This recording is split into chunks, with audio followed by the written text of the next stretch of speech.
വരുന്ന പ്രപ്പോസൽസ് ഒക്കെ മിസ്സാവുക. അല്ലെങ്കിൽ പണ്ടേ കാമാക്ഷി മിസ്സസ് ആയേനെ. As per astrology, ഇവൾക്ക് 7 ചൊവ്വ. അതേ സെയിം എനിക്ക് 7 ചൊവ്വ. ചൊവ്വയ്ക്ക് ചൊവ്വ തന്നെ വേണമെന്നാ പാർട്ടി അയ്യാവും പറയുന്നത്. തങ്കച്ചോടെ മാരേജ് കാര്യം എല്ലാം ഒന്ന് ശരിയാക്കിയിട്ടുണ്ട്. അതിനുശേഷമേ എനിക്ക് ബിൽഡിംഗ് ആകാൻ പറ്റും. ഈ മാതാവിന്റെ മഹാകല്യാണം വീട്ടുകാരികളൊക്കെ പറഞ്ഞപ്പോഴും വിവാഹിതയാണെന്ന് സൂചിപ്പിച്ചതേയില്ല.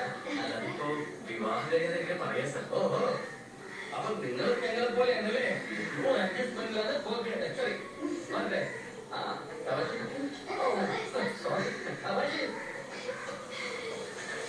അപ്പൊ നിന്റെ ഓഫീസിൽ ജോലിയൊന്നും നടക്കുന്നില്ല. അമ്മാമോട് പരിചയപ്പെടാൻ തന്നെയാ ഇവളുടെ ഐര്യം പട്ടത്തി. പിന്നെ നേരെ പോക്കിന് വേറെ എവിടെയും പോകണ്ട. അല്ല, ഒരു കണക്കിന് നല്ലതാണ് മുഴുവൻ സമയം ഓഫീസിൽ ജോലി ചെയ്യുന്നവരെ എന്താ മനുഷ്യരെ ആ